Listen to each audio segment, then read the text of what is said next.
Everyone, we're going to rock and roll. It is officially 6:30. If you don't mind, we're going to start with prayer because that's what we do here in Canyon Lake. Can you please stand? And I'm grateful to bring up Darcy Burke. She's going to lead us in prayer this evening to kick us off for the 2026.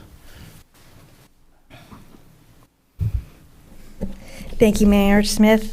I thought I would start with the very first prayer that was read at the Continental Congress on September 5th, 1774, by our first president, George Washington. We start with the Pledge of Allegiance and we say, one nation under God. And when you hear the words of this prayer, I think you're going to understand why it was so important to bring God into that room. And it's so important to bring God into this room too. So however you, in your faith, start prayer, you will join me. For me, I'm Catholic, so I always start with the sign of the cross. In the name of the Father, and the Son, and the Holy Spirit. Amen.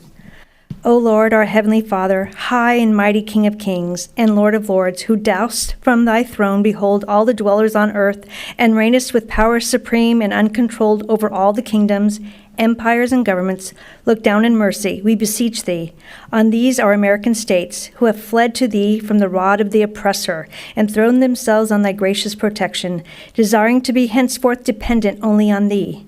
To thee have they appealed to the righteousness of their cause. To thee do they now look up for the continence and support which thou alone canst give. Take them, therefore, Heavenly Father, under thy nurturing care. Give them wisdom in counsel and valor in the field. Defeat the malicious designs of our cruel adversaries. Convince them of the unrighteousness of their cause. And if they persist in their sanguinary purposes of our own unerring justices, sounding in their hearts, constrain them to drop the weapons of war from their unnerved hands in the day of battle.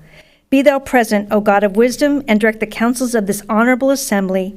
Enable them to settle things on the best and surest foundation, that the scene of blood may be speedily closed, that order, harmony, and peace may be effectively restored, and truth and justice, religion and piety prevail and flourish among the people. Preserve the health of their bodies and vigor of their minds. Shower down on them and the millions they here represent such temporal blessings as thou seest expedient for them in this world, and crown them with everlasting glory in the world to come. All this we ask in the name and through the merits of Jesus Christ, thy Son and our Savior. Amen. Way to go. So fitting, being that it's 250 years coming up. So well done. Mayor Pro Tem Castillo, would you mind leading us in the pledge? Thank you, I will. Hand over your heart. Ready, begin. I pledge allegiance to the flag of the United States of America and to the republic for which it stands, one nation, under God, indivisible, with liberty and justice for all. Thank you. Thank you for that. Madam Clerk, can we conduct the roll call, please? Mayor Pro Tem Castillo? Here. Councilmember Seaver? Here. Councilmember Terry? Here. Councilmember Welty? Here. Mayor Smith? Here. Mayor, you have a quorum. Perfect. Closed session report. Thank you, Mayor. We have no reportable action out of tonight's closed session. All right, moving on. Ceremonial matters. Tonight, I'm saddened to report the loss of a good friend of the city and also the POA, and that is Warren Kelsey. And we have the honor tonight to recognize him for not only his dedication for this entire community, but the fact that he was so loved. He had one of the biggest hearts I know, and it's tough because when we have good people like Warren who care so much about the city, we need that in our community. And Warren was a fighter. He always was. There's so many people here that loved debating him. He was my favorite because he would constantly tell me how we need to eliminate red tape, and I was the problem of the community at times. And so I appreciated it. But bear with me as I read a little bit about our good friend Warren Kelsey. Tonight we honor the memory of Warren Kelsey, born in 1938, even though he didn't look a day past 50. His contributions helped shape the city of Canyon Lake. Warren was a member of the Incorporation Committee and played an important role in the information for our city. Mr. Walmsley, I think you can relate and you know it very well. In recognition of his service, he was honored in 2016 as a city father and served as a grand marshal of the Fiesta Day Parade, alongside other charter leaders who helped lay the foundation for Canyon Lake's future. He also remained deeply committed to the community long after incorporation, serving on the Canyon Lake Property Owners Association, which we all know well, and supporting traditions and reflects our shared values. Among those was his generous donations of the American flag for the city annual Veterans Day POA tradition, ensuring that every veteran and activity duty service member is recognized and honored. We are so grateful to have Warren part of this community, and I know that he is going to be very, very well missed. With that, I'm excited to be able to present to the families here. We have his wife and his daughter. We have some flowers that we have prepared, and we also have a plaque that we were able to make. And I also want to make this note as well as we present this. Warren cared deeply about Canyon Lake, not just the city, but the POA as well. And it would not be custom for us to honor him and his legacy with also having the POA here. So I'm going to ask that we have our general manager, Eric, who I believe is here. We also have a POA member, Jeff Bill. Is there anyone else from the POA that's here? No? Okay, so would you all come up with me as we present this? We're going to have the entire council come up. And is there any words that you would like to say? I don't want to put you on the spot. Okay. Come on up. I got a mic for all of us, so, because I know you have some things to say too. Perfect. And thank you, Eric and Jeff Bill, for being here as well. Thank you, Jeremy. I was also very sad to hear about Warren's passing. I first met Warren at a Fiesta Day parade, and in person at least. We probably exchanged emails prior to that, but it was a pleasure meeting him. He's an amazing guy. I learned right off the bat, he pulled up in his silver, I think, Plymouth Prowler, and I used to have a Plymouth Prowler, so we immediately had something in common, and exchanged many spicy emails with him over the years. It was always much more fun debating with him in person, because it was always with a smile, and I always enjoyed being in the same room with him. But I had a lot of fun arguing and debating with him, and it was pure entertainment. And what an awesome guy! Not only, like Jeremy said, not only was he a founding father, original city council member, but also served on the POA board, and very much one of my favorite people that I've met in this town, and was really sad to hear of his passing. I'm also proud to have called him a friend, and our organization would also like to recognize him for everything he did in this community, and we also have a plaque for him. Thank you very much. Is it okay if the family comes up as we present this to you? Is that all right? In fact, the last time I was able to hang out with Warren was with our city manager, Councilmember Welty, and he was fighting the good fight, yelling at us on permits. Oh yeah, doing the deal, bringing us to his house in his office and says, "You will do this." And the city manager did that, didn't we? We did, but first I saw that Marine Corps stamp, and I knew I had a. You were done. I knew as a Marine, I had a kindred spirit there. Yeah. I think when you guys mourn Warren, and especially when you have your service, you're going to find out so many people that he impacted. And that's what's also sad, but also brings us a sense of peace, because without this man in this community, I can guarantee you Canyon Lake would not be what it is today. So with that, we're going to present this, and we're going to take a photo if that's okay. Can I have the council come up here as well? We're going to present flowers, and thank you for doing this. City managers come up here too, and you guys as well. Absolutely. We're going to come over here. Yeah.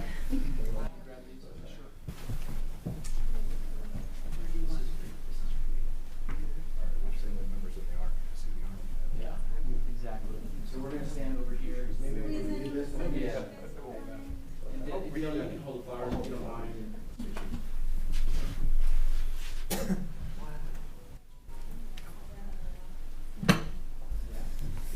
Okay. We will take it in 3, 2, 1. Oops. We'll take a few. Awesome. Thank you. Thank you so much. Thank you for letting us do this. Thank you. Absolutely.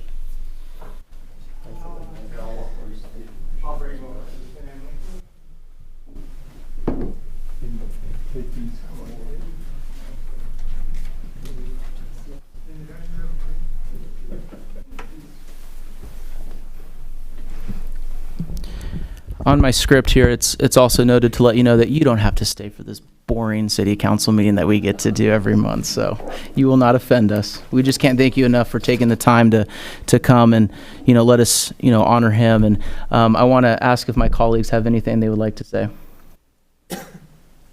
I just want to say I had a wonderful time with Warren. He loved the debate. somehow we always end up laughing throughout the debate. He definitely had a side, and when you countered with a different opinion, he would come back with another opinion, and by the end, it was a very great time. So I just want to say thank you for loaning him to us at some of our meetings, and we appreciate it. Thank you all very much for all your kind words. I appreciate that so much. Of course. Any other comments? I would just say he was very supportive. As much as he wanted to argue about certain things, he loved this city and he only wanted it to move forward. And I really appreciated his input and constructive criticism. We fed off of it. So he's definitely going to be missed. Thank you so very much. And he was very talented. He found a way to get under your skin, but not enough to be upset. You know, I remember the last email he said, "Jeremy, don't you call yourself a Republican? You better call me on this." Okay. I get it. He found a way. So appreciate you guys. Thank you so much. Oh, I got one real fast. I'm sorry, Josh. My conversations were a little different. I always thank them for his service, but today I want to thank you for supporting him through all that. So all my condolences. Yeah.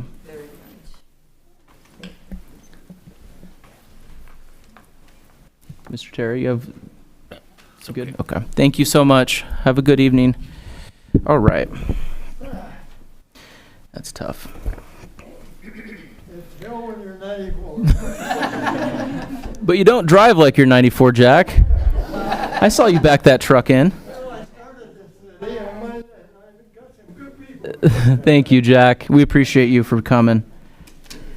All right, with that, we're going to go into City Council committee reports. So I'm putting this at the front because I know my colleagues are going to keep this to 60 seconds.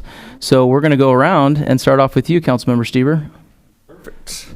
I'll be brief. In chronological order. So holidays were here. I got to spend the time with my kids and just had an amazing time, both Christmas and New Year's. Coming back, kicking things off, Mayor Pro Tem and I had earlier this week our Community Engagement Committee meeting, so we're excited here soon in the next few months to share some of the fun events and things we'll be doing. And lastly, last week, League of California Cities appointed me to their Transportation, Communication, and Public Works Policy Committee for the state, which starts next week in Sacramento. So looking forward to it. Nice. Mayor Pro Tem? Happy New Year. Just echoing what Councilmember Stieber said. We had a great meeting, and I'm excited for what is in store for the community this year. That's why you're my favorite. Councilmember Welty? Yeah, I just want to get my microphone on. Just let you know, you see us up here once a month and you see us throughout the community, but we often do other meetings outside of the city. We meet with WRCOG, Western Regional Council of Governments, Western Riverside Council of Governments. We meet with SCAG, Southern California Association of Governments, and local transportation organizations. So we're busy out there at least one day a week out there running around supporting our city.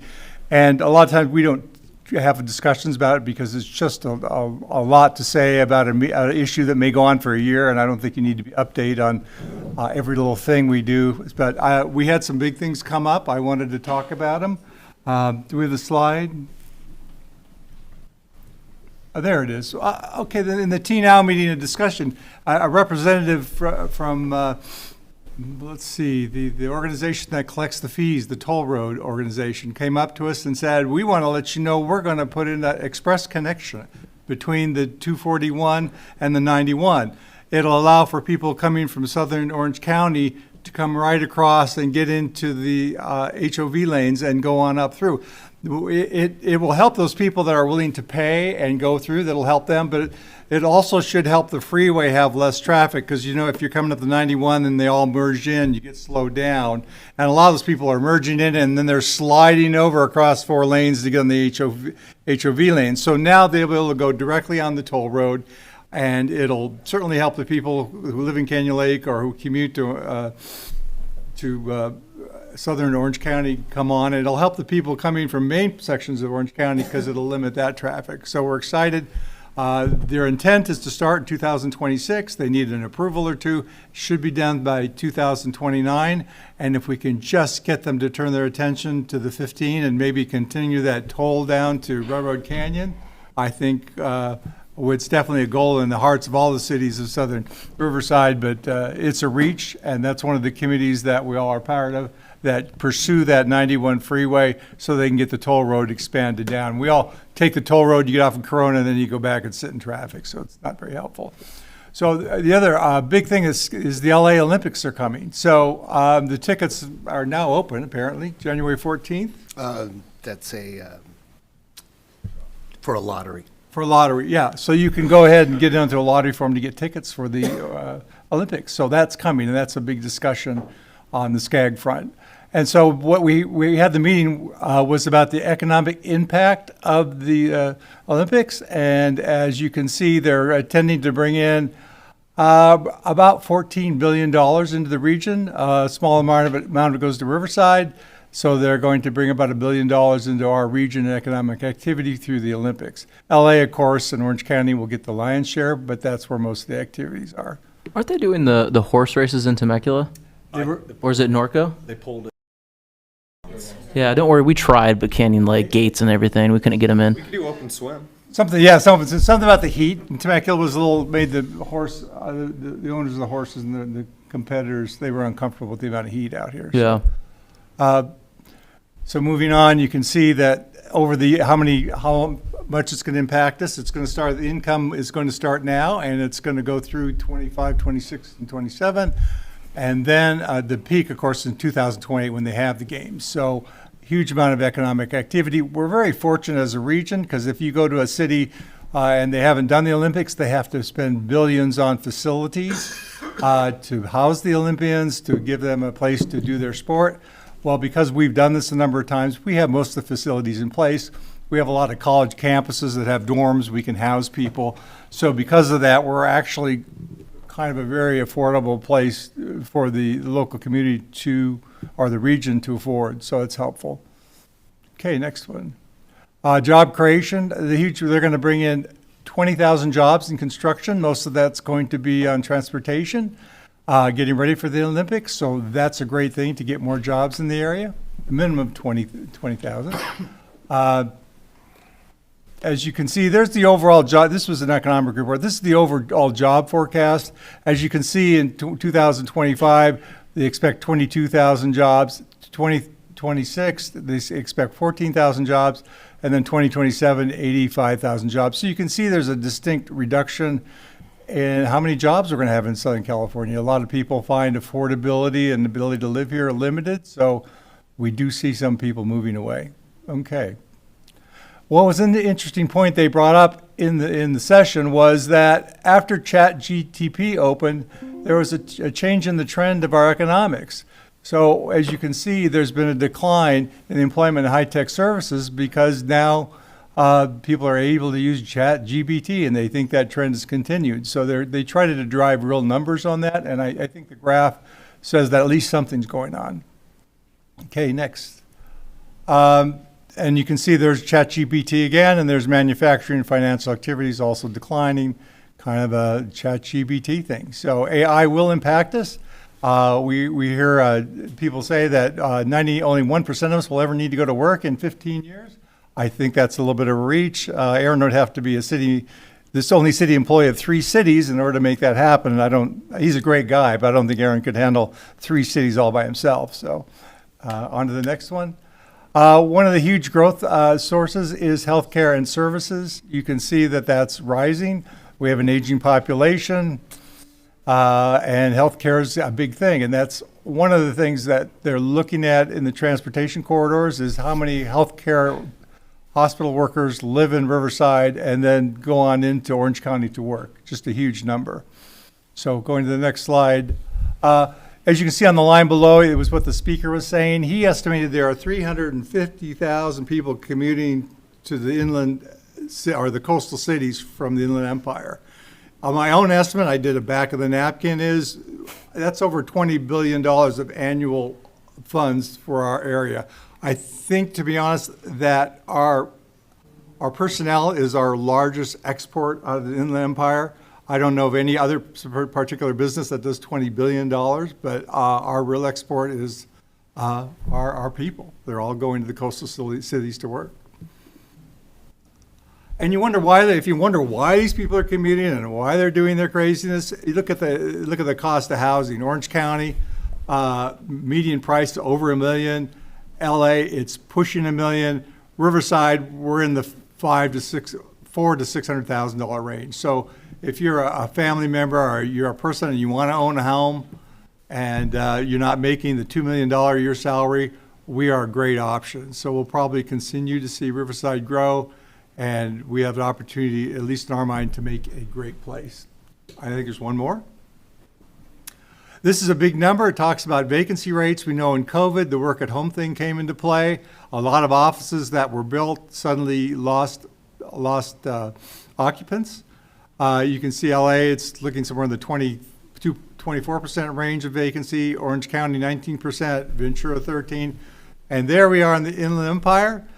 We're in the 5% range. So it's kind of a good thing for us. That means if we have offices that we want to rent, that there is a demand. WRCOG just bought their own little office building, which was a perfect time because they were able to buy a building at a really, what I thought was a pretty good rate. And that's very important for what we do, is that we do have the capability and probably the land to build a few more offices. And it looks like there's more demand here. There's more, how would you put it? We have a lower vacancy rate, so we have an opportunity to rent out some units. So we're excited as the city. We do own a couple of offices in the center, and we can glad to continue getting those offices filled. That would be it. Nice. Thank you. That would be it. That's my presentation. Mr. Terry, you're up. And Welty, great job. Good job, buddy. Thank He you for doing does. that. He does a terrific job on a regional basis. It is truly his passion. Dale and I had an opportunity on Friday to attend the WRCOG strategic planning meeting, and I thought that was a very positive event. Happy New Year to everyone. Don't have a whole lot to report on. I would say that I attended with Mayor Smith coffee at the country club, and I encourage all of you, if you have the opportunity, the first Wednesday of every month, 7:30 in the morning, hosted by Director Burke and Mayor Smith. Our last meeting was so informative, and I really do appreciate everything that you brought to that meeting. We've kind of built it up to 15, 20 people, and I anticipate that growing. Once again, very appreciative of all the information, all the questions that you answered, and I think our residents are in a very good spot. Thank you. My update, thank you, Darcy Burke, for your willingness to have coffee with me once again. And thank you, Mayor Pro Tem Castillo, for starting this Coffee with the Mayor. I think it's been great, and I'm excited to do it for the 2026. I gave Dale most of my time, so I'm going to just simply say Happy New Year as well. It's been a dark kind of month. That's what happens during this time of year.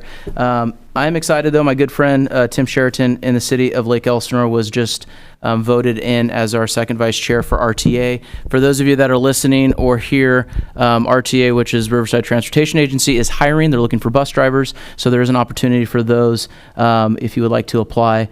Sorry, I can't put in a good word for you, but you can apply, and it's a ready job. So they're looking to hire, I think, 50 or so bus drivers for Riverside County. With that, we're going to go straight into presentations, and I'm going to ask our Director of Water, Darcy Burke, to come on back up and tell us a little bit about what's happening over in your hood.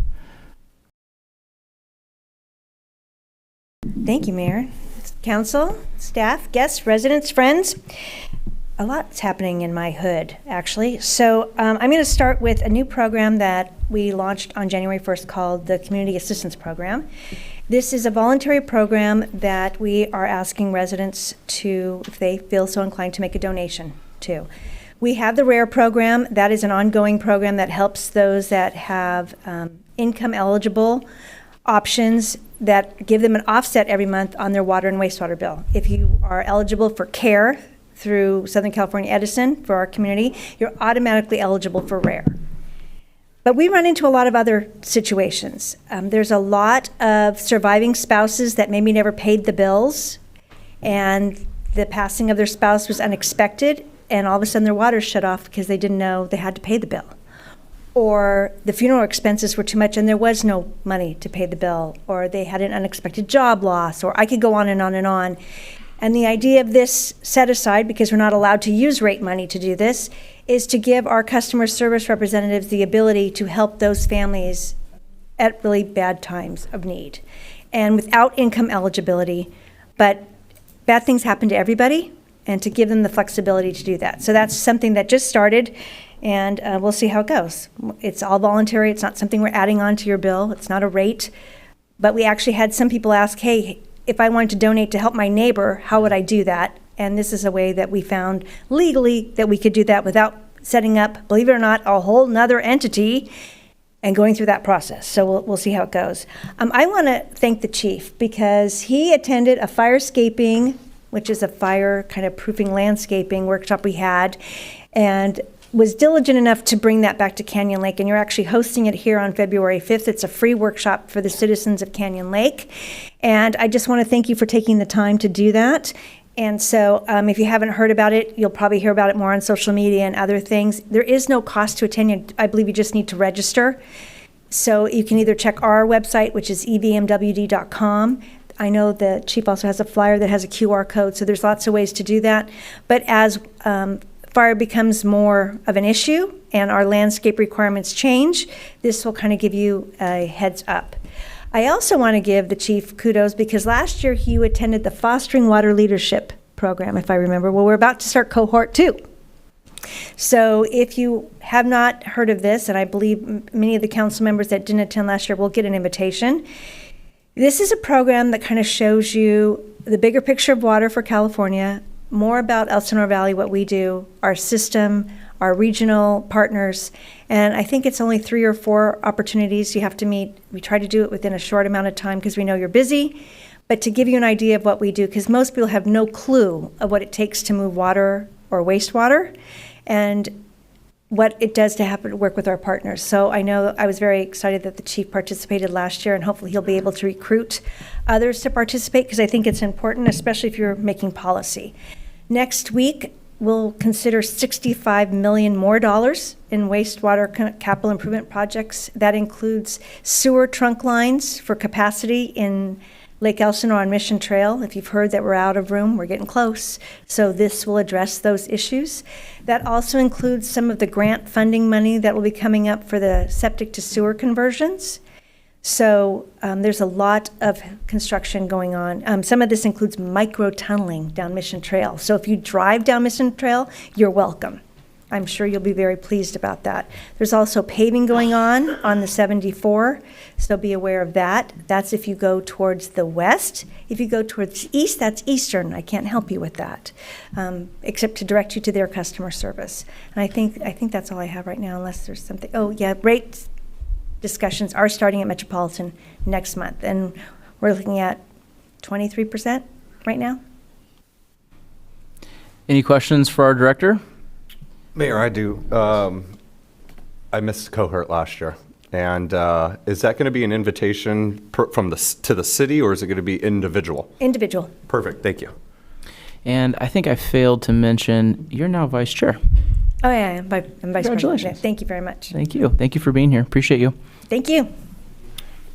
All right, with that, we have our vice president of the POA, the man with 2 first names, Jeff Bill. Sorry, Jeff. It's okay. I think I've gotten used to that. Mayor Pro Tem, council, staff, just want to tell everybody Happy New Year. It's great seeing you guys. I really enjoy that we're kicking off the year in prayer. I just really appreciate that. So a few updates. It's been kind of slow, obviously, with the holidays. Don't have a lot to report there, but we do have our year 3 paving project completed and under budget.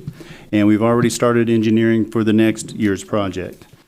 Also this week, we'll be finishing up our motorcycle secure parking area.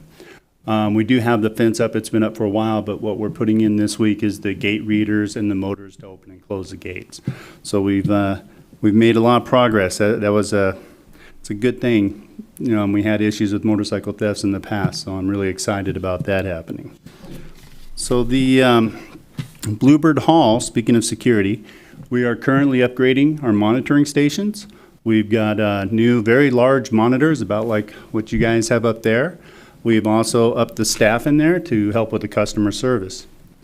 And then on a positive note, I want to let everybody know that Saturday, February 21st, the Marshall Tucker Band is going to be playing at the Lodge. There are still a few tickets left, so if you want to go, you need to get those tickets really soon. And then on a personal note, I would like to thank Chief Rails. He joined our Security Advisory Committee the other night, gave us an update on the police station, visited with us, and it was just great listening to him and talking to him. That's really all I have right now, unless you guys have any questions. Any questions? Appreciate you, Jeff. Thank All right, you. thanks, guys. Thank you. Way to go. It's going to be a good year. All right, with that, we have the Canyon Lake Chamber of Commerce. I think Johnny and Rick are both here, or is it just No, Rick? unfortunately, Johnny couldn't make it. Okay. So he sent me. Rick, you're in charge. Well, just for tonight. Just for a little bit, just for 3 minutes. So good evening, Mayor Smith, Mayor Pro Tem, council members, and city staff. I'm Rick Tobin, the new Vice President and Director of Events for the Canyon Lake Chamber. And I'm here to present our monthly update. First off, did you get the quarterly events that I handed out? Nice. And I handed these out around the town center earlier this week. Very cool. And as of today, our website is updated. So if you can get out your phones and go to canyonlakechamber.org, you'll see our new website. Again, just went live today. I know this is a PowerPoint, but that's if you go on your phone, you can see how nice it is.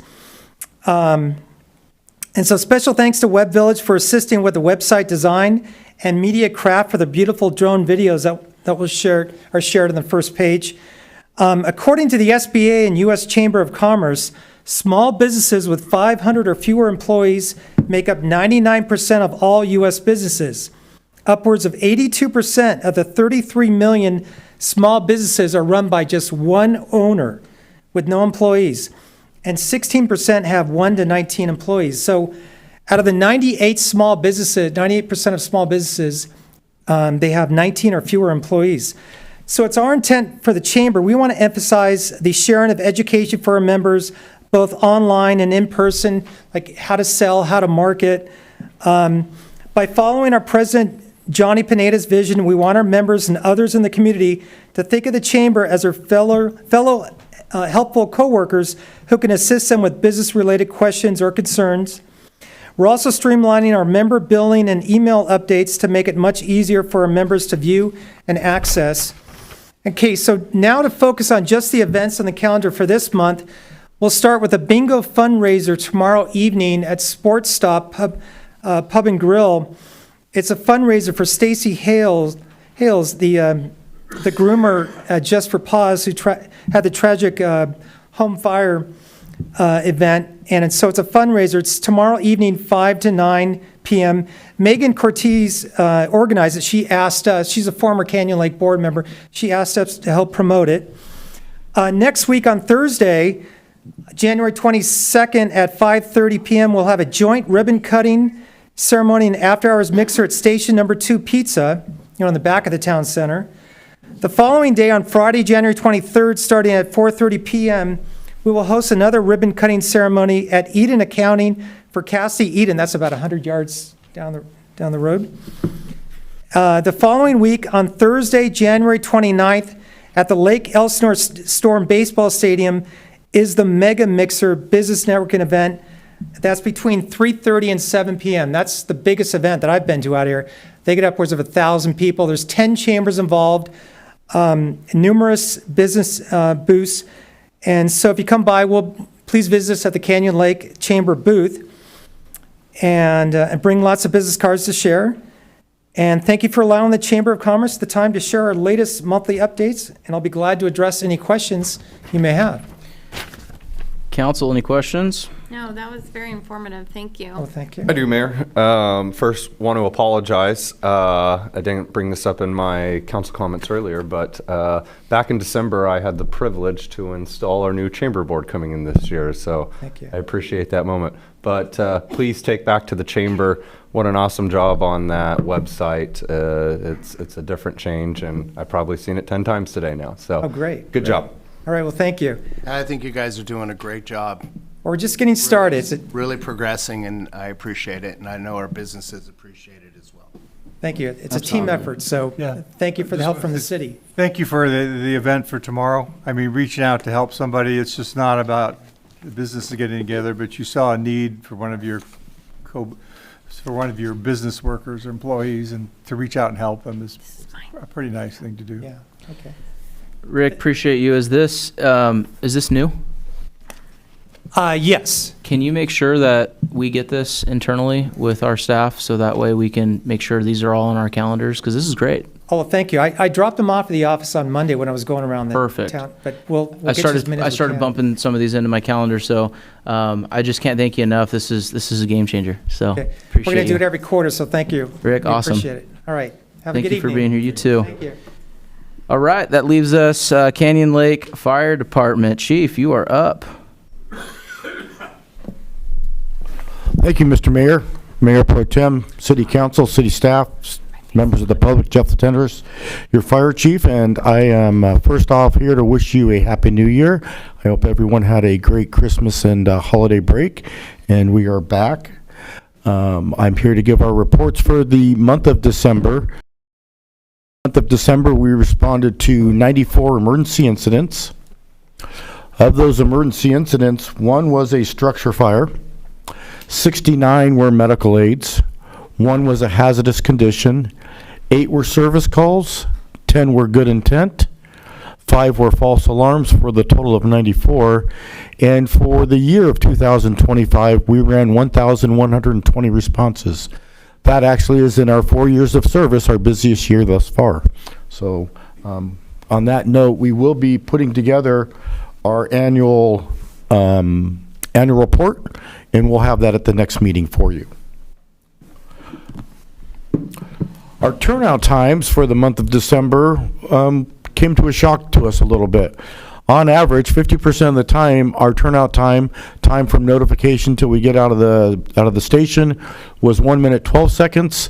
Our travel time was 5 minutes 13 seconds, and our total response time was 6 minutes and 19 seconds. You'll see on the top line there, that was our longest of the year thus far. So I'll come back to that in just a minute. Our fractile time, or what we're doing 90% of the time when we go to medical emergency events, our turnout time was 2 minutes 5 seconds. Our travel time was 7 minutes 1 second, and our total response time was 8 minutes and 20 seconds. So it's the first time this year, and I think first time in our history, that we did not meet our internal goal for turnout time. We have already dug down into that. There were several responses, unfortunately, that came at poor timing. And when I say that, we have to be ready 100% of the time, 7 days a week, 365 days a year. But activities still go on. And some of our guys got caught in the shower. Some of our guys got caught in training activities that took them longer to respond to than what we like to see. So we're working on that internally. We're reviewing what happened during those cases, and I guarantee you next month when we come and give our presentation that those times will improve. During the month of December, we responded to 9 incidents under automatic or mutual aid outside of the city. All 9 of those incidents were in the Lake Elsinore area, and that's by zip code. So for all of 2025, we responded to 117 incidents. Again, 122 of those were in Lake Elsinore, 3 in Good Hope, 10 in Menifee, 1 in Paris, 1 in Riverside, and then we did respond again a year ago. Our crews were still gone a year ago. They were gone for 2 weeks to the fires in Los Angeles County.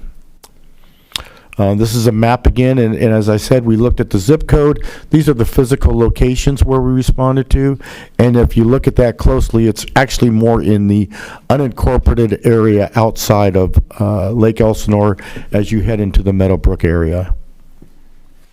Conversely, Riverside County CAL FIRE responded to 6 incidents inside the city during the month of December. For the total year, they responded to 73 incidents. Again, we believe that this is still a very reciprocal agreement between us. Even though we are going out more often than they are coming in, they have the ability to come in with additional units. And so while these are looking at incidents, one incident might require 3 of their units to come in and assist. So we are happy that we are able to assist and pleased with the numbers as we look at them on an annual basis. Just an overview, it was probably our most successful event ever. But in December, we had our Donuts with Santa. We had a face painter there. We had the gingerbread man. We had an amazing Santa Claus that came in.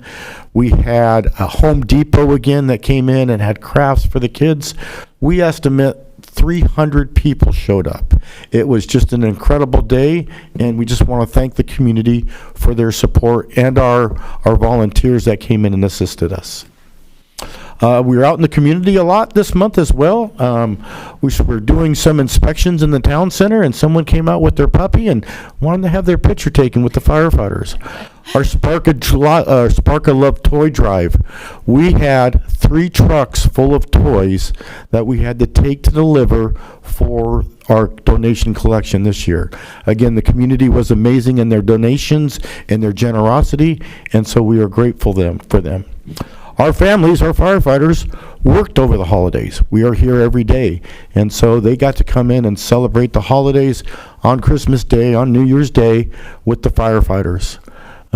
We participated in the POA golf cart parade. We were out there for that event, and then we had our own department Christmas party. So a very busy month for us. As Director Darcy already spoke about, we are hosting on February 5th, 6 o'clock right here in this room, a landscaping or a firescaping workshop to talk about landscaping. If you're not following it, there's a lot of changes coming forward in our state laws and requirements on what you can do around your house because of the fire threat. A lot of this is still being evaluated because of what happened in January in the Palisades and in Altadena with the Eaton fire. Our speaker, Douglas Kent, has authored books on this. I went to the presentation at the Elsinore Valley Water District. It was incredible, and partnering with the Water District, we are bringing him here free of charge to the residents. It's very inspiring, very informative and educational, and I encourage everyone to come in and participate. There is a QR code on the flyer that you can register with. We're also hosting a CERT training workshop again. So during February 20th, the 21st, and 26th, Friday night, all day Saturday, and all day Sunday, we are putting together another workshop to train members of the community to be CERT volunteers. Our CERT program is active and strong. We're meeting here tomorrow night in preparation for our workshop, and we encourage anybody to also attend this workshop. Again, it's free of charge for all residents of the city. It's teaching the people how to do the greatest good for the greatest number with the least amount of people. We'll cover disaster response, basic fire safety, medical operations, and team organization. So we hope to see you there. Finally, we want to officially announce our firefighter and reserve firefighter of the year for 2025. John Sassy was our firefighter of the year, and Michael Longobardo was our reserve of the year. These 2 individuals have contributed greatly to our department's mission statement, to furthering the betterment of the fire department. John Sassy promoted this year. He just had his first child in December, so we're very proud of him. Michael Longobardo holds a full-time job as a fire inspector with the Orange County Fire Authority, and we're just honored to have him as part of our team. So congratulations go out to both those individuals. And then finally, we want to recognize and remember CAL FIRE engineer Danny Cook. He passed away December 31st on a structure fire in Nuevo. services will be the 20th next week. We will be participating in covering one of their fire stations so their personnel can attend the services. We are wearing our morning bands. We have our memorial flag out at the fire station. And Chief Roberts will actually be doing sentinel duty at the funeral home tomorrow. Chief Roberts worked with him. Another one of our captains also worked for him, so it's a very sad event for us, so I'm sorry. And that's all I have, and I'm available for any questions if you have them. Thank you, Chief. Any questions from the council? No questions, just thank you guys. Yes, and please convey the council's condolences 100%. to the family. CAL FIRE. And Chief, it's true. Chico's been busy covering everyone's shifts while everyone have kids, right? He's been running around like crazy covering for all the young pups. I don't have a count. I know he worked at least 4 days straight over the holidays, including Christmas Eve, Christmas Day, and so forth. He tries to always, he has a family tradition of going to Pasadena for the Rose Parade every year. I think the weather scared him and his family away, so he was very disappointed that he could not attend that. But everybody in the department stood up. We had 2 people actually in December that had children, Wow. and so they were both off, and so a busy month for the firefighters. You guys are awesome. Absolutely awesome. Congratulations. Thank you, Chief. With that, I'm excited to turn it over to Councilmember Mark Terry. We're going to be doing the nonprofit spotlight, and I'm excited to continue doing this. You brought this forward as mayor last year, and it's been so cool to see us, look at different nonprofits in the region and our community. So this one's yours, my friend. Take it away. Really appreciate you continuing this in 2026, and we already have 4 organizations booked. Love it. So it's going to be a great year. Rose Above, Julie No, we remember that presentation. I gave her a phone call and said that we were going to be continuing the nonprofit spotlight in 2026. And did she have a suggestion of a nonprofit that we could invite? And the organization is called His Little Feet. Great name. Just gets me right off in the beginning. It's a nonprofit organization dedicated to serving children who are experiencing homelessness, neglect, and poverty. Their mission is to provide brand new, high-quality athletic shoes, along with socks, school supplies, to the children living in the shelter, foster care, and communities facing crisis throughout the greater Long Beach and Riverside and Orange County. And it is my honor, please welcome Board President Sonia Kent. Nice. Way to go. Good evening. Good evening, Mayor Smith, Mayor Pro Tem, esteemed City Council, City Manager, City Leader, staff, and the Canyon Lake community. It's actually an honor and a pleasure for me to be back here with you in this room. A few of you may recognize me from my time as a resident here, where I had the privilege of serving a number of years as the co-chair of scholarships and the co-chair of philanthropy for the Canyon Lake Junior Women's Club. I also served 2 years as the director of events with the Canyon Lake Chamber of Commerce. So my heart remains very much tied to this community. So when Hallie was sick, I jumped at the chance to actually step in for her. Nice. So you're gonna have to excuse that I have a lot of my notes here on my phone. I met Hallie 4 years ago at a Moms in Prayer meeting where our daughters attend Linfield Christian together. And last year, I finally decided to commit to a leadership position within His Little Feet and help push forward its mission. For those that don't know me, my name is Sonia Kent, and I am the 2026 president of the Board of Directors for His Little Feet. Tonight is a particularly special occasion as it's officially our 12-year anniversary. We are thrilled to celebrate over a decade of service by sharing our mission with you and sharing the ways that perhaps we can partner here together. At His Little Feet, our mission is simple but life-changing. We're a local 501c3 dedicated to providing new shoes, as stated, socks, to children in crisis, those experiencing neglect, poverty, those who are within the foster care system, so we work with the Rose Again Foundation, as well as families who've experienced disaster. While it might seem like such a small gesture, a pair of shoes is a gateway to confidence. The data shows that high-quality, well-fitting shoes are directly linked to increased academic performance and school attendance. It improves self-esteem and social interaction, and it allows for greater physical activity and holistic development. Did you know that in the U.S., 1 in 5 children cannot afford properly fitting shoes? In addition, in Riverside County alone, 84,000 children struggle with having the basic necessities, shoes being one of the most requested items. So here at His Little Feet, we work to remove that social and that physical barrier so these children can just focus on being kids and being students and not on their circumstances. So if you want to click to that next slide. So I believe data tells a story. So over the last 12 years, thanks to our volunteers and our partners, we've achieved the following: 26,866 pairs of shoes we've provided, 63,000 pairs of socks were distributed, 3,100 backpacks were filled to the brim with school supplies, and we've logged over 31,000 service hours by 547 dedicated volunteers. So if you want to click to that next slide. So cool. So yeah, so on the screen you're going to see photos from one of our recent outreach events. Beyond shoes, these children, like at our back to school event, they received haircuts from local barbers and beauticians. They received a warm lunch from the local Chick-fil-A. But more importantly, they received the feeling that their community cares about them. I know firsthand how generous and how service-minded Canyon Lake is.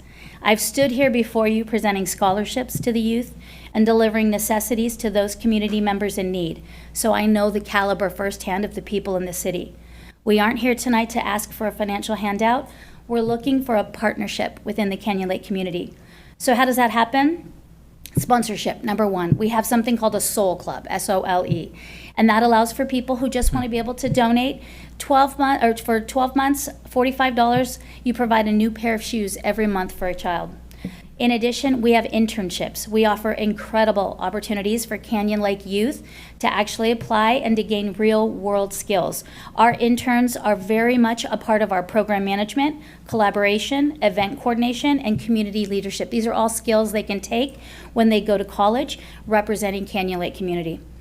In addition, we've got outreach. We're looking for people to join community outreach and development committees. We meet monthly to help identify local families that are in need and to help us connect with new partners. Lastly, you can participate in any one of our annual events in 2026. We have a gala in April. We have our back to school events in the summertime. We have a golf tournament, which I know there's a lot of golfers here, in October, or any one of our holiday outreaches. And when I say seeing those kids' faces, I particularly went to this one that is a preschool that services only homeless preschool children, and watching them light up when Santa gave them a gift and when shoes were given to them and socks. You just cannot imagine. I can't even put into words what that feeling is. In closing, we want to be a part of this community. Whether you're a city official, a resident listening at home, there is a place for you at His Little Feet. So thank you for giving us this spotlight on our anniversary. I invite you, if you want to go to the next slide, I invite you to follow us, our journey on social media. It's outlined on that slide. Reach out to our team or our founder, Hallie, via our website at hislitfeet.org. So it's so there's two His Little Feets. This one is hislitfeet.org.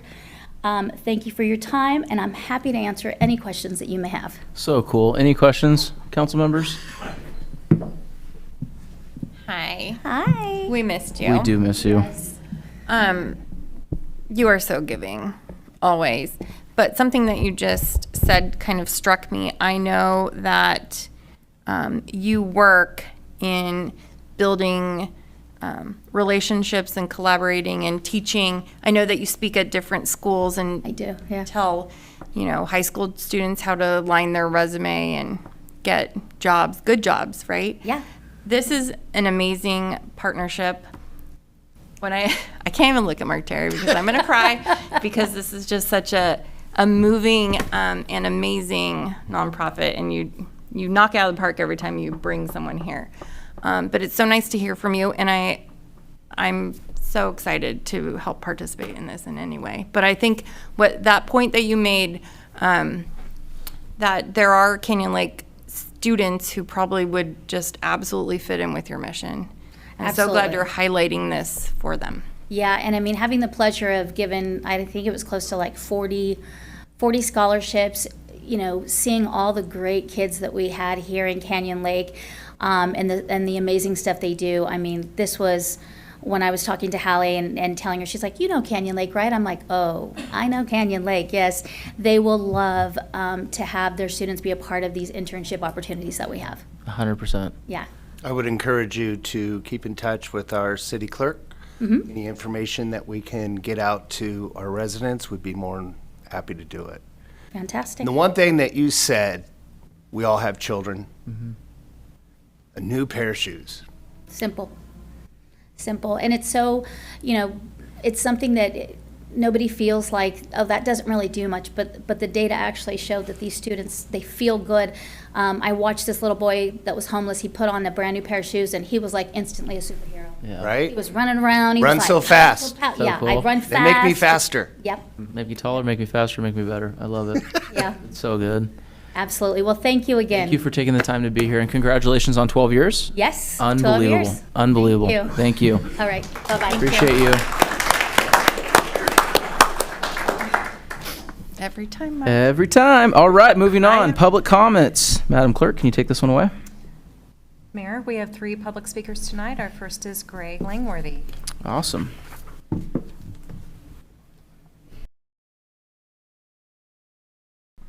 Mr. Langsworthy, it's good seeing you on this side. Yep. Well, good to see all of you. So I'm going to speak tonight about our election system.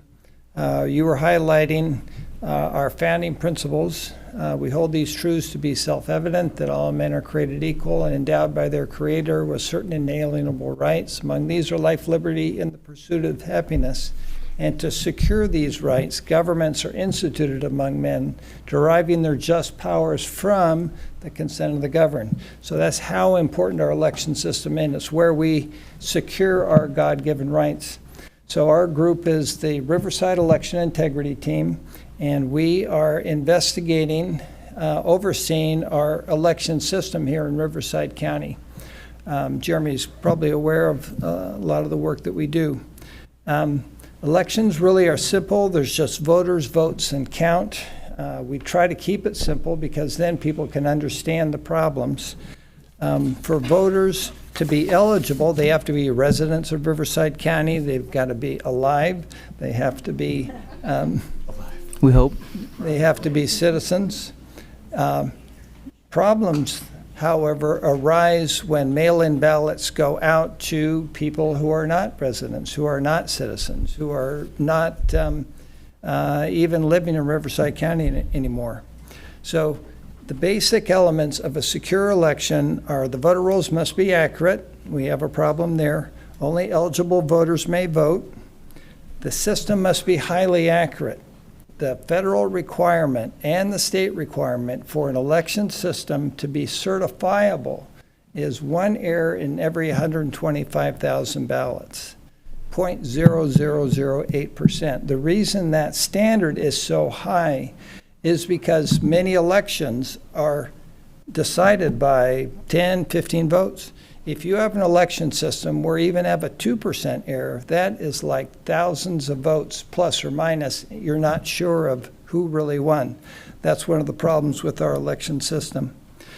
We have a very simple test for judging our election system in Riverside County, and it's right there in election law. It's election code 15302D, 15302D, and it's a very common sense law. The number of votes counted in an election must reconcile with the number of ballots cast in the election. Very simple way to say it is, there's 5 of you up here probably that are voting members. If you voted and somehow 7 votes get counted when there's only 5 of you, you would know there was something wrong. Okay, so I'm going to give you 2 examples, and this is the work that we've done in Riverside County, and this is how we've gotten the attention of our county. We're now working with Supervisor Spiegel. I'm sorry, Mr. Langsworthy, that's the 3 minute. 3 minutes. Okay, so I will come again and give you those examples. We don't have the nice display at the county like you're used to. I know. And I apologize, but that's the 3-minute. You know the rule. Yep, okay. Thank you. Thank you. Appreciate you. Thank you for the update. Madam Clerk? Our next speaker is Renee Griffiths. Thank you, Renee, for joining us this evening. I did in 16-point font, so hopefully I don't have my glasses. So good evening, Mayor, good evening, council members and staff and everybody else. I reviewed the pay schedule that is being proposed tonight for the new police department. The numbers you're proposing for the police finally respect the real value of our first responders.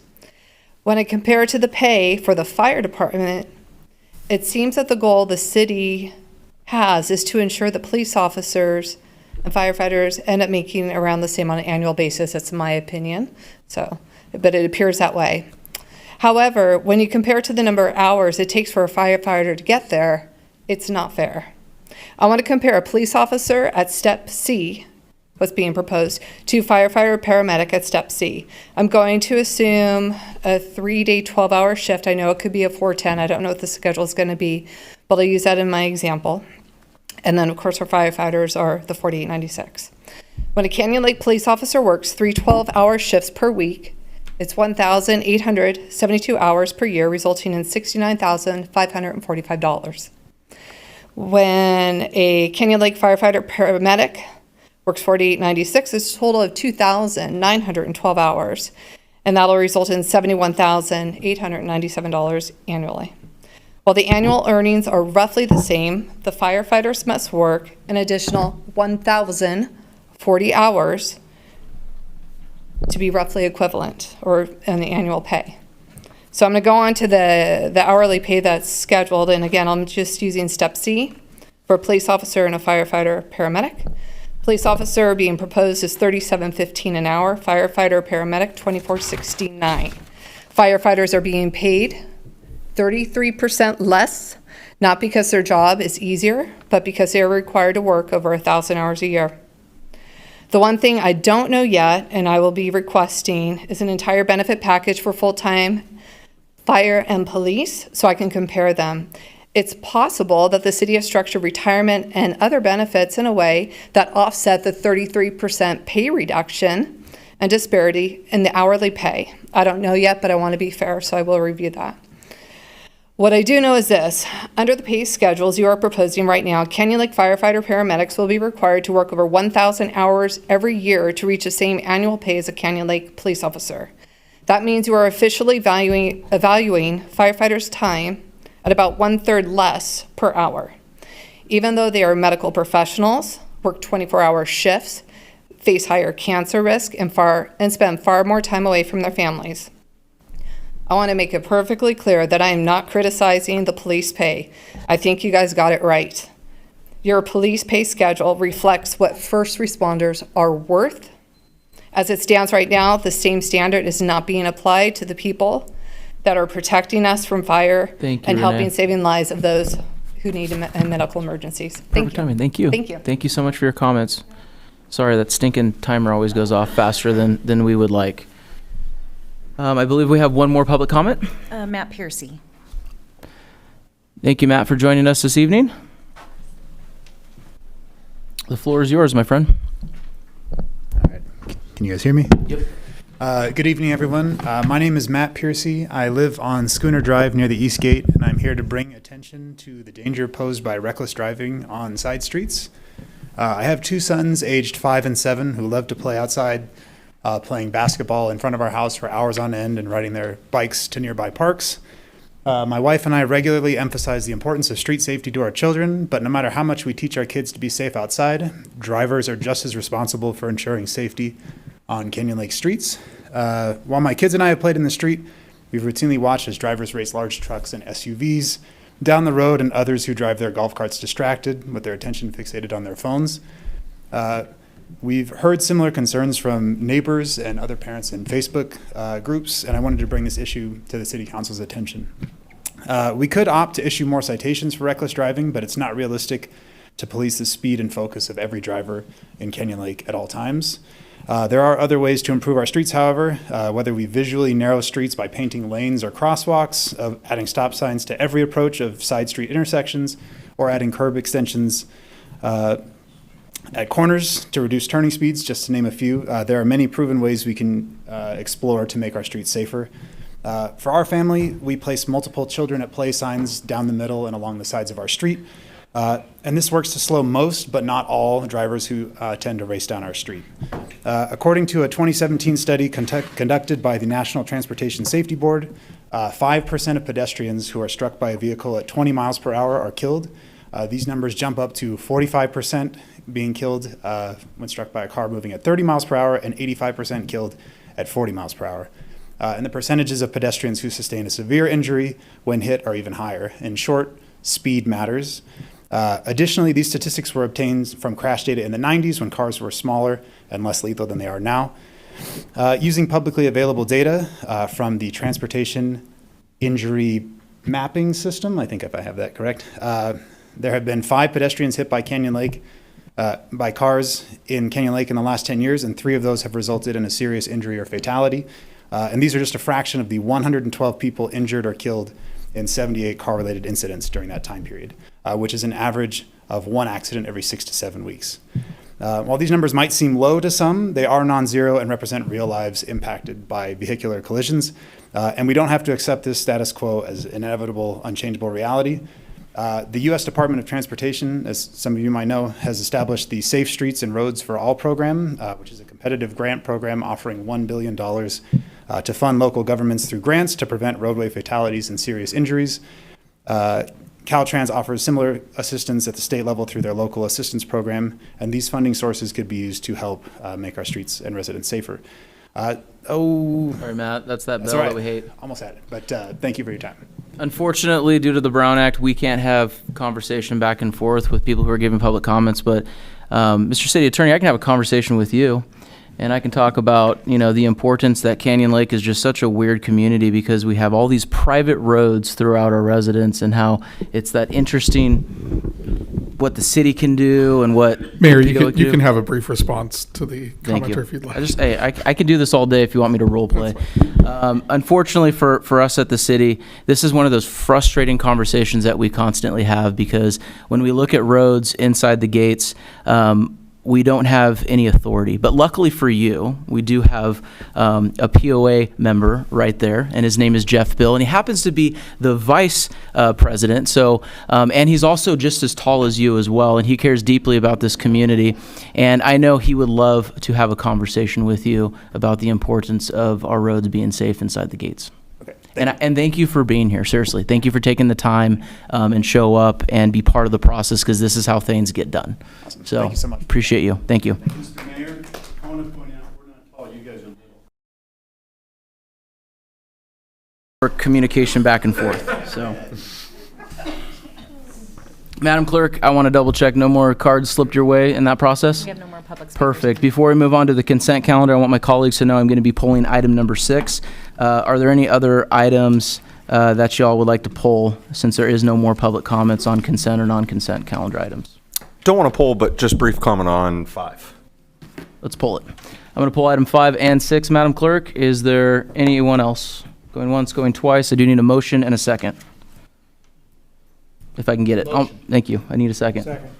You got a motion from Councilmember Terry, and you got a second from Councilmember Welty. Madam Clerk, conduct a roll call, please. Mayor Pro Tem Castillo? Aye. Councilmember Stieber? Aye. Councilmember Terry? Aye. Councilmember Welty? Aye. Mayor Smith? Aye. Consent calendar passes with item number 5 and number 6 being pulled. I'm going to start off with number 5. Your comment, Mr. Sieber. Thank you. This will be brief. Appreciate Councilmember Terry's dedication towards our nonprofits in the area. And when we dug into the CDBG, sorry, I'll tongue twist that, funding, I reached out to, I almost called you Mayor Terry, Councilmember Terry, and just, you know, I couldn't believe only one nonprofit submitted an application for those CDBG funds. I know it's a stringent process, but I challenge Councilmember Terry and I that we will find more nonprofits to be able to go after those monies this coming year. So that was just my brief comment. we only had one submit, which is great. It's hope, but love to see more. I love this item because I talk about it almost every year. When Mayor Pro Tem Castillo and I were elected, literally first council meeting, her and I had this exact same conversation, if you remember, Mayor Pro Tem. And this is one of those frustrating programs that is completely ran by the county, not the city. And so we took it upon ourselves to learn and to deep dive on this. And we actually sat down with Helping Hands, because that's one of our local nonprofits that we wanted to, garnish these funds towards. And unfortunately, they're not applicable to receive it. Madam Clerk, you know this inside and out. You know that this is a frustrating program, and other cities, they receive real funds. What does the city of Hemet receive on this, Mr. City Attorney? I don't know the number off the top of my head. But it's over 400,000, right? It's in the mid hundreds of thousands of dollars. And so this particular program for the city of Canyon Lake, I think this year it's $22,000 and some change. So we had to be creative, and we tried to look at ways to keep it local, and unfortunately Hope, in this particular instance, we're actually grateful we actually have an applicant. But, we tried to be creative with using it for ADA purposes, which we've done in the past. So I want to applaud you by putting on that, cap and kind of thinking, what can we do here? Because it's a tough one. It's a very tough one. So That's what I hear. Madam Clerk, do you have an issue if I go right into 6 and take the 2 together? Absolutely not. Cool. City Attorney? You have an issue with that, Mr. City Attorney, or you want me to do a roll call on this one right now? Let's keep it clean and take a vote. All right, I do need a motion in a second. This is for item 5. This is the approval of the city's FYI 2627 Community Development Block Grant for CDBG. I'll make a motion. I'll second it. Roll call. Mayor Pro Tem Castillo? Aye. Councilmember Stieber? Aye. Councilmember Terry? Aye. Councilmember Welty? Aye. Perfect. Aye. Motion passes. Done. All right, moving on. Item 6, this is the approval of the First Amendment to the amended and restated city manager's employment agreement with Aaron Brown. I pulled this item, but I'm going to go around. Does anyone have any comments on this? Do you, Josh? I do, but Mayor Pro Tem, looks like you're going first. Aaron Brown is awesome. Councilmember Stieber. Thank you for turning the air conditioner on. Yeah. Thank you, Mayor. For the benefit of the public and the record, I'd like to talk briefly about how this works in practice. I want to be very clear. I support our city manager tremendously. You've done a terrific job. And I also support the $25,000 compensation amount. I think he's done a very good job, and I'm comfortable paying him fairly and competitively. Again, my concern is not the amount. My concern is the structure and the risk to the taxpayers. As written, this amendment pays the full amount at the beginning of the year. It vests immediately, and there is no proration or repayment if the city manager were to leave mid-year. That means the city is prepaying compensation for work that has not yet been performed and assuming all of the risk. Now that this is no longer a match and it is a guaranteed annual benefit, I think it should be paid in a way that reflects when the work is actually done. I'd prefer that we either pay it at the end of the year or, more of a consideration now, even split it during the year so the compensation is earned rather than prepaid. This is about being good stewards of public funds and structuring this in a way that's fair to both the city manager and the taxpayers. Thank you, Councilmember Stieber. Any other comments? My comment is that Aaron, you're doing a great job, a wonderful job. In the vote, Aaron, or in the conversation, in negotiations, Aaron did not ask for a cost of living raise, or did he ask for a other raise? So that we are basically in that sum at the end of the year is balanced out from last year. I think we are getting such a bargain with Aaron, and I have a lot of faith in Aaron. This is the one thing he asked for. He could have come in and requested a huge amount of money, but he didn't. Not that we would have guaranteed him a huge amount of money, but this could have gone another way. And in my mind, he asked for very little, and I respect him, and I think he'll do the right thing. And I appreciate the risk of the $25,000, but I think Aaron's coming in and doing a great job, and we're getting him at a bargain as it is. I don't want to negotiate the $25,000 because I believe we are getting an incredible bargain with Aaron. Councilmember Terry? I appreciate your thoughts, Councilman Stieber. Those are well warranted and make perfect sense. The reason that I am in favor of moving forward with this item is because of the amount of trust that I'm putting into Aaron Brown.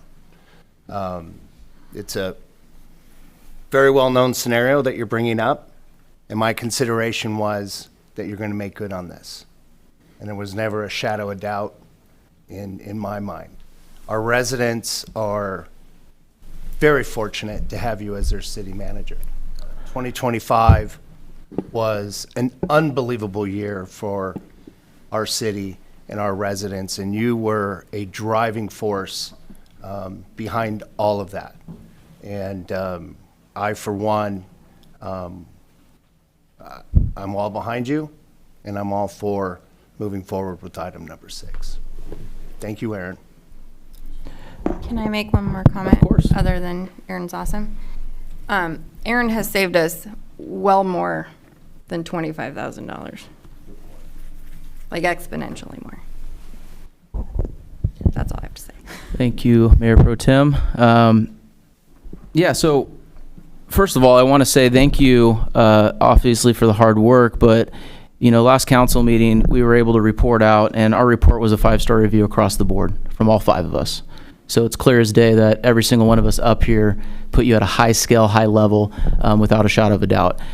For me, knowing how negotiations work, especially with city managers and public employees, I want to say thank you for not raping us over the coals. You literally hit every single benchmark that this council has put out for you. You could have easily taken us to the cleaners, and you chose not to because you know that we are starting a police department, and you know we need every dollar we possibly can. So for me, it was easy for me to request that the city clerk and the city attorney put this item on there, and that without a shadow of a doubt, this was a no-brainer. So if there's no public comments, Madam Clerk, and if, go ahead. I just say, is Aaron, one of the most important things that a city manager can do is buy into the city's mission. And the value of a city manager that's not in, his biggest thing is not their own income, not their own retirement, but when a city manager's biggest goal is the mission of the city, you can tell. And that's what I get from Aaron Brown. He is willing to make time sacrifices, effort sacrifices in order to see this city's mission come true. And when you get a person that the mission comes first, being a Marine, you gotta be totally thrilled with it. Yep. No, good words. To add again, my concerns is definitely not Aaron and definitely not the amount. It's the structuring and the risk, and I'm willing to still compensate that $25,000 this year. Let's just get some time in there. If it's a couple payments a year, it's quarterly. So those were just my concerns, because at the end of the day, as Jeremy or Mayor stated, we're a little strapped right now on our budget, and just be able to know that we have some extra funds available when we need it. We're there. But at the end of the day, I support him 110%.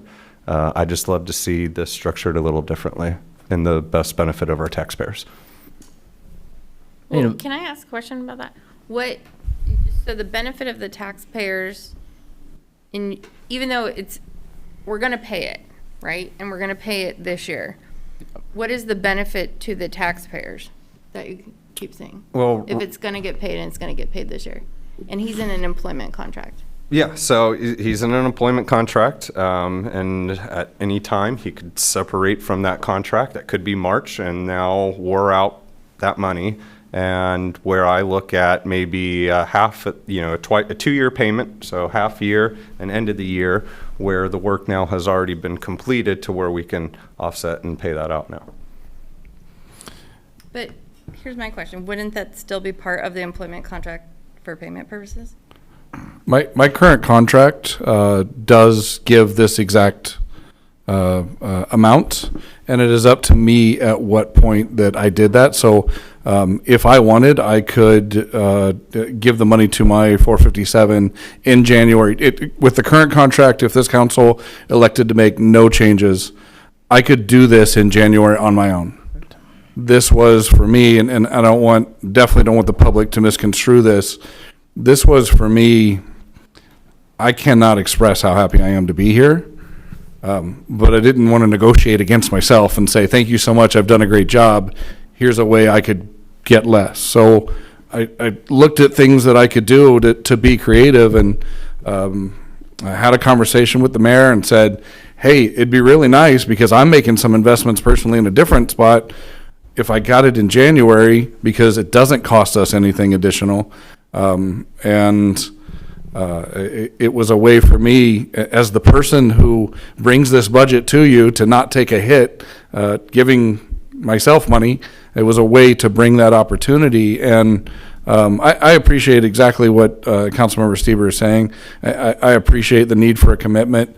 I can tell you, I've been at Cal City's events. I've been at other events where council members have been sitting with me when other city council members have come up and approached me and flat out, proposition's a bad word, but they handed the card and said, I can pay you way more than they can. And every time the council members can tell you, I've said, I'm happy where I'm at, keep your card. So I'm not going anywhere. There's no plan to go anywhere. This was not a way to try to come up with a way that I could get early money. It really was a way, sitting down by myself going, how can I not ask for a raise? Even though pridefully I feel like, I met all the requirements.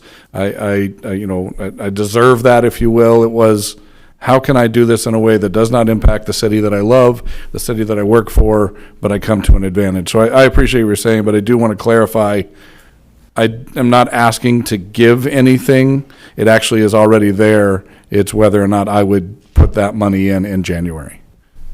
And I hope you don't leave. But, my duties here with my colleagues, contracts are written for what happens if circumstances do change. And so not for what we hope happens. So look forward to working again with you this year. But I'm still going to stand on my concern. Any other comments from my colleagues? Mayor, we do have to provide an oral report. Of course you do. On the change under the Brown Act. I think you all have effectively covered it, so I don't want to take up too much time. The current agreement with the city manager provides for deferred compensation through a city matching contribution with a total city contribution cap of $25,000 that has historically been made in periodic matching amounts. But there is no requirement that be done in a periodic way. As the city manager said, he could do that in January if he chose to. The proposed First Amendment modifies Section 8, restructured this into a guaranteed annual lump sum contribution. So the city's maximum liability here has not changed. It's $25,000 before, it's $25,000 after. What has changed is that it will be paid in January, and we will avoid the administrative cost and expense of monitoring those periodic payments and making matching contributions from the city. And this is an advantage to the city manager because putting it in the first pay period of the year is generally seen as a wiser investment strategy as opposed to the periodics over the year because it allows for more potential market growth. Overall, we analyze it as having no fiscal impact because it's the same amount over the same time period. But, as the council member mentioned, there is always the risk in a at-will employment contract. So that should be noted. But coming out of a performance evaluation where the city council unanimously gave the city manager an excellent evaluation, that risk seems relatively low from the city attorney's perspective. Mr. City Attorney, can you repeat that statement you said about decreasing administrative activity? Yeah. So, every time the city manager makes a contribution, he can decide what contribution level he is going to make in any given pay period.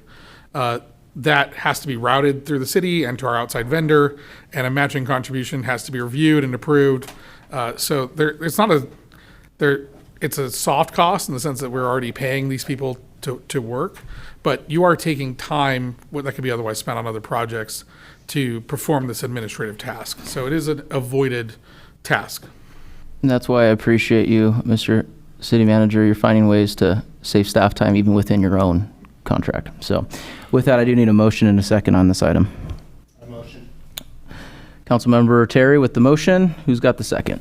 Second. With our Mayor Pro Tem, can I get a roll call vote, please? Mayor Pro Tem Castillo? Aye. Councilmember Seaver? No. Councilmember Terry? Aye. Councilmember Welty? Aye. Mayor Smith? Aye. Motion passes. All right, consent calendar is done. Moving on, we are at public hearing. This is going to be business item number 7 for those of us following along in the audience and online. This is a report of employee vacancies and recruitment efforts in compliance with Assembly Bill 2561 and approval organization changes. I'm going to announce the time, which is 7:54, unless the Madam Clerk wants to disagree and fight with me on the time. Okay. We have a presentation by our Administrative Services Senior Analyst, Kayla, and I want to warn the council to go easy on Kayla. This is her first time presenting in front of this council, so please be nice or I'll throw a gummy bear at you. Honorable Mayor and City Council, this report reflects the city's annual requirement under Assembly Bill 2561, which requires a yearly public hearing on employee vacancies, recruitment, and retention efforts. The report also brings forward proposed organizational changes, updated job descriptions, and revised salary changes for council consideration. As of the adoption of the fiscal year 25-26 budget, the council approved 14 full-time and 3 part-time non-safety positions. There's 1 current vacancy. In the fire department, the council approved 11 full-time, 2 part-time positions, and 15 reserve volunteer firefighters. There are no current full-time vacancies. Successful full-time recruitment since July 1 include 1 fire captain and 2 firefighter paramedics and 1 police chief. To support recruitment and retention, the city has modernized payroll and hiring systems, conducted ongoing staffing evaluations, and updated job descriptions.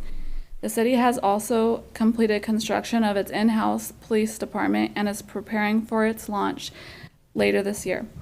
The report also includes proposed organizational changes to better align job classifications with actual duties and improve operational efficiency. These include 2 non-safety reclassifications, the creation of 1 accounting specialist position, the elimination of the office assistant position, and the addition of 12 police department positions.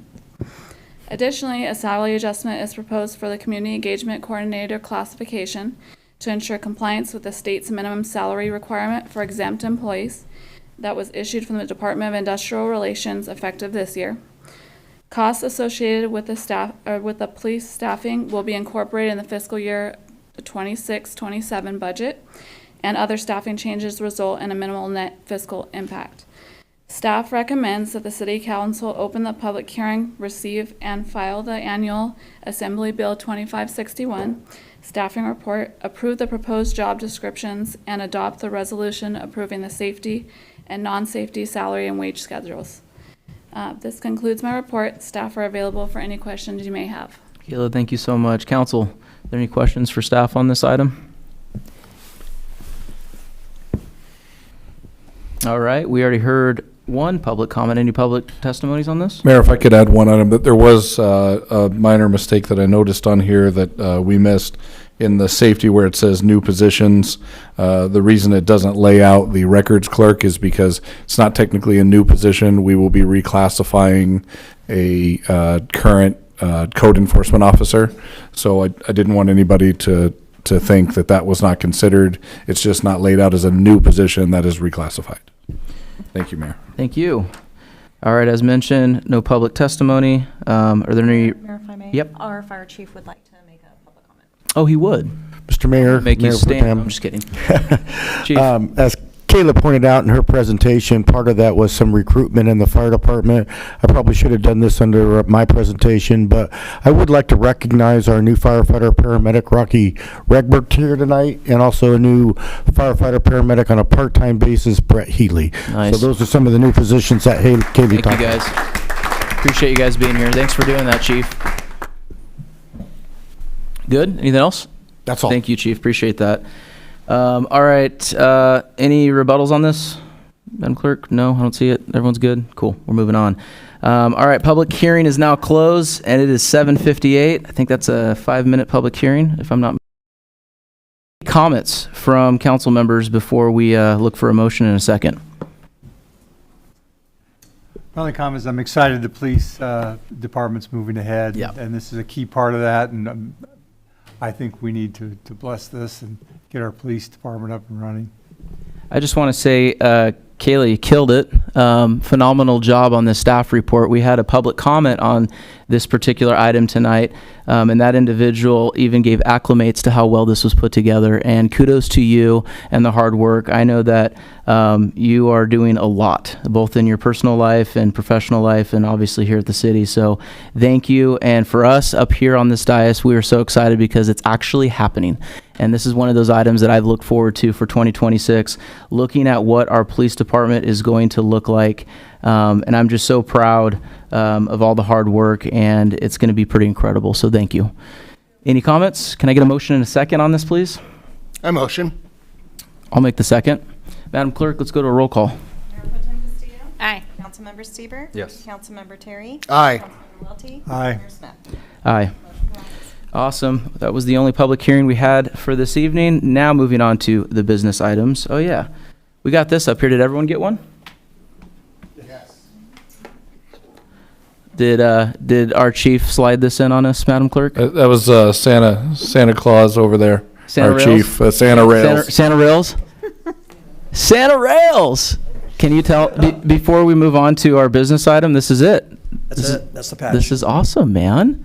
It's so clean. Uniform soon to come, hopefully. It looks so good.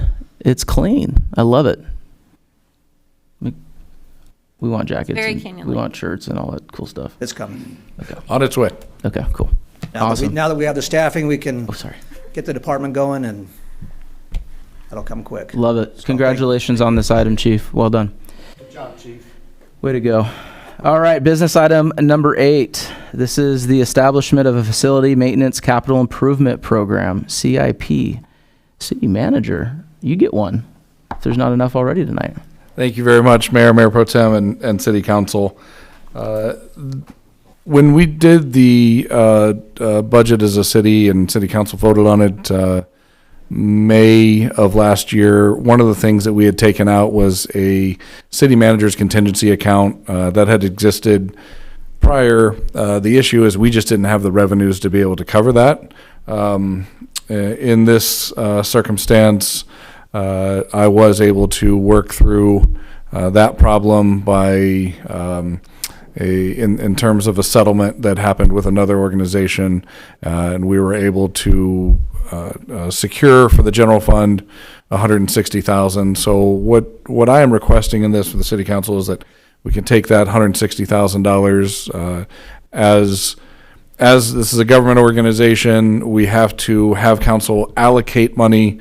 So we bring in revenue. We also have an expenditure account. So we are asking City Council to allocate this money to that account, giving some examples of what that will be spent on. In some cases, like the deferred maintenance 31542, that was an emergency item that almost nearly drained our facilities budget for that. So we'd be replenishing that.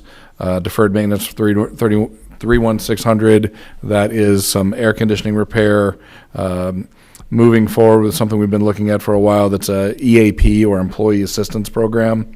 GovCloud, moving our IT services that we get from Microsoft to the GovCloud off of the public cloud. We need a new switch and firewall. Dedicating not to exceed $25,000 to our Memorial Veterans Wall. NeoGov, same thing. We did have to move forward with that. Depleted one of our software accounts. Looking to replenish that so we can continue out throughout the year. That allows us to move into about 1990 or so and take applications online and get away from that PDF we had where you could download and you'd fill it out and send it in. A tech fee study for our the technology that is being utilized by building and safety permits, things like that, to be able to have that essentially fund itself instead of having the general fund that portion, and then the additional amount would go into that fund to be, or sorry, that account to be able to handle things as they come up. That does conclude my presentation, Mayor, and I'd be happy to answer any questions you may have. Are there any public comments on this item, Madam Clerk? Mayor, we do not. You're $35,000 above not needing this to come forward to us, Mr. City Manager. It would have been 85. Any council member colleague comments? Mr. Mayor, I have just a quick one, and this is just for the general public's understanding. For the Memorial and Veterans Wall, this is going to be a replacement from the military banners. So my colleagues have been working on a great opportunity that will better serve the ones who are serving us and our vets, and this will be replacing that, right? Perfect. Is that a motion? All motion. Perfect. I need a second. I'll second. Roll call, please. Mayor Pro Tem Castillo? Aye. Councilmember Stieber? Aye. Councilmember Terry? Aye. Councilmember Welty? Aye. Mayor Smith? Aye. Motion passes. All right, moving right along. Business item 9. This is the designation of voting delegates for SCAG, other words known as Southern California Association of Government. Madam Clerk, this one's yours. Before I let you do your thing, status quo was Stieber and Welty. I believe so. Cool. We just need a delegate and an alternate. Do we have any public comments? We do not. Why don't we just keep it the same unless I have opposition? Good? Delegate alternate? Is that what it was? Yeah. Delegate alternate. You'll vote? Yep. Yeah. Done. Everyone go with it? I do need an official motion and Okay, so a motion for Councilmember Stieber to be our delegate, Yep. Councilmember Welty to be our alternate. other way around. Other way around. Yeah. Got it. Yep. Okay. I'll second. Cool. We need a roll call. Mayor Pro Tem Castillo? Aye. Councilmember Stieber? Aye. Councilmember Terry? Aye. Councilmember Welty? Aye. Mayor Aye. Smith? You sure? You kind of hesitated on your own deal here. I had some Okay. got Aye. there problems. Aye for our good. I'm so thankful you guys are willing to do it. Thank you. All right, business item number 10. This is the consideration of fees for the EMS program that we have here in Canyon Lake. This is for fiscal year 2026 and 2027. City Manager, this one is yours as well. Absolutely. Thank you again, Mayor Pro Tem and Council. This is an easy item. This is a requirement of the EMS program that is brought to council, and the public hearing is set. With my Nostradamus abilities, I can tell you when we are bringing it forward, the staff recommendation will be that we do not raise the EMS fees and that they stay status quo. So I can tell you where that recommendation is going to be when we bring it forward for the public hearing. Say more things like that, Mr. City Manager. Do we have any public comments? Are there any comments from my colleagues? Just glad to see it increase. Love it. Yep. I'll take that as a motion from Councilmember Stieber. I do need a second. I'll second. Can we get a roll call vote, Madam Clerk? Can I just clarify that the motion is to keep it Status quo. and set the public hearing? Staff's recommendation. Yep. Got it. Mayor Pro Tem Castillo? Aye. Councilmember Stieber? Aye. Councilmember Terry? Aye. Councilmember Welty? Aye. Mayor Smith? Aye. Passes 5-0. City Manager, close us out. What's your comments? The only comment I really have, Mayor, is I want to thank Kayla Hernandez for that presentation. So when I got here, I kind of singled Kayla out and told her we've got a lot going. It's going to be a bullet train. Unfortunately, nobody's going to stop for you to get on. So I just really want to commend her, thank her for all the work that has gone into that. The positions that you just adopted. There is not a team of people that's going to put that recruitment together. It is a team of Kayla.